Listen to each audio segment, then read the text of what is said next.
என் தங்கமே, உன் கருப்பசாமியின் வாக்கு உனக்கு கிடைத்திருக்கின்றது. என் பிள்ளையே, என்னை நம்பிக்கையோடு வணங்கி இந்த வாக்கினை நீ கேட்டுவிட்டால் உன்னுடைய வாழ்க்கையில் பேரதிசயம் ஒன்றை உன் அப்பன் நான் நடத்தி காட்டுவேன். உன் அப்பன் உன்னை தேடி வருகின்ற நேரமெல்லாம் என்னை விளையாட்டாக நினைத்து நீ கடந்து விடாதே. இந்த அப்பனை சாதாரணமாகவும் நினைத்து விடாதே. காரணமில்லாமல் உன்னை தேடி வருவதில்லை இந்த கருப்பன். உன் இல்லத்தின் வாசலில் உனக்கு காவலாக நிற்கக்கூடிய உன் காவல் தெய்வம் இந்த கருப்பனை என் பிள்ளை ஒரு நாளும் நீ அவமதித்து விடாதே. என் பிள்ளை, உனக்கு வாழ்க்கையில் பேரதிர்ஷ்டத்தை கொடுக்கத்தான் உன் அப்பன் வருகின்றேன். என் பிள்ளைக்கு வாழ்க்கையில் இருக்கின்ற அத்தனை கஷ்டங்களையும் தவிர்த்து சந்தோஷத்தை மட்டும் முழுமையாக உன் வாழ்க்கையில் கொடுக்க நான் மனமகிழ்ச்சியோடு தான் உன்னை தேடி வருகின்றேன்.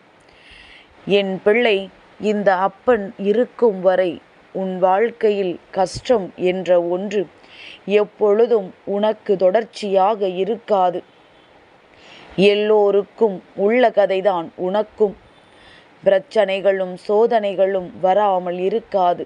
ஆனால் வந்துவிட்ட பிறகு அதற்கு தீர்வு கிடைக்காமல் போகாது. உனக்கான தீர்வு நிச்சயமாக உனக்கு கிடைத்தே தீரும். இது உன் வாழ்க்கையில் நடக்கின்ற மிக பெரிய மாற்றத்திற்கான அறிகுறி என்பதனை நீ புரிந்து கொள்ள வேண்டும். கருப்பன் வெள்ளை குதிரை ஏறி உன் இல்லத்தின் வாசலில் காவல் நிற்கின்ற நேரம் உனக்கு எந்த சோதனைகளும் நெருங்காது என்ற நம்பிக்கை இருக்க வேண்டும். என் பிள்ளை, நீ நினைக்கலாம், நம் வாழ்க்கையில் நடப்பது எல்லாமே சோதனையாக இருக்கும் பொழுது தெய்வம் இருக்கின்றதா என்ற சந்தேகம் கூட உனக்கு வந்துவிடலாம். என் பிள்ளையே, தெய்வத்தின் வாக்கு எத்தனை பேருக்கு கிடைத்துவிடும்.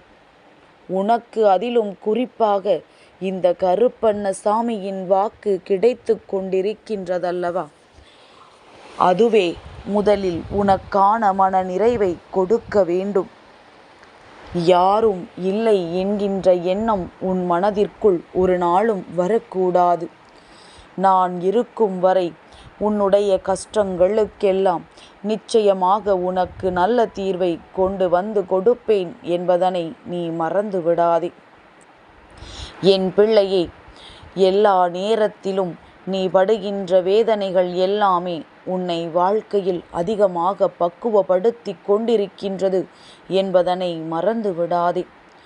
இங்கிருப்பவர்கள் எல்லோருமே உனக்கு நம்பிக்கையை கொடுப்பதில்லை.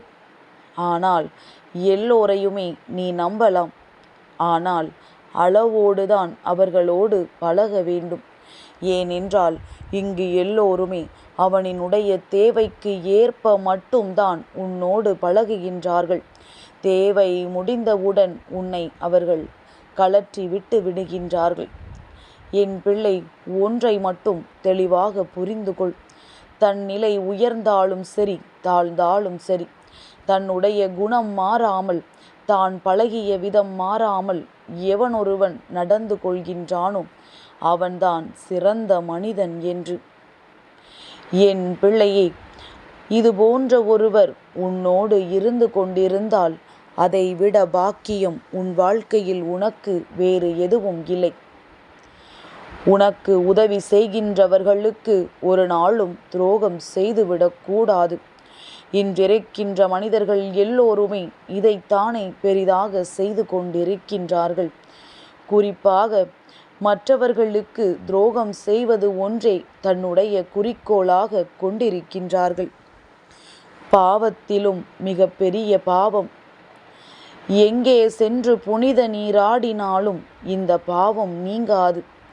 தன்னுடைய வம்சத்தையும் தொடர்ந்து இது வந்து அழிக்கும் என்பதனை மறந்துவிடக்கூடாது. என் பிள்ளையே, உண்மையில் இந்த உலகம் என்ன நினைக்கின்றது தெரியுமா? நீ வாழ்க்கையில் உயர வேண்டும் என்றுதான்.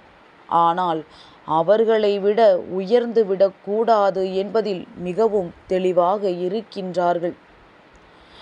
மண்ணில் உருவாகிய உயிரினங்களுக்குள் மனிதன் மட்டும்தான் கோயில் கட்டி கடவுளை வழிபட்டு கொண்டிருக்கின்றான். ஆனால் அவன் மட்டும்தான் நிம்மதியில்லாமல் அலைந்து கொண்டிருக்கின்றான். ஏனென்றால் அவனுக்கு தெய்வத்தின் அருமை என்னவென்று தெரியவில்லை. கோயில் கட்டி கையெடுத்து கும்பிட்டு விட்டால் எல்லாம் சரியாகிவிடும் என்று நினைக்கின்றான். தான் என்னவாக இருக்கின்றோம், தான் என்ன செய்கின்றோம் என்பதை பற்றி சிந்திப்பதில்லை. நாம் எப்படி வேண்டுமானாலும் இருக்கலாம், தெய்வம் நமக்கு அருள் வழங்க வேண்டும் என்று நினைத்தால் அது நடக்காத காரியம். அதிலும் இந்த கருப்பன் முன் நிற்க வேண்டும் என்றால் அதற்கான தனி தகுதி வேண்டும் என்று உன் அப்பன் ஏற்கனவே உனக்கு சொல்லி இருக்கின்றேன். உண்மை நேர்மை என்று என் முன்னால் வந்து நிற்க வேண்டும்.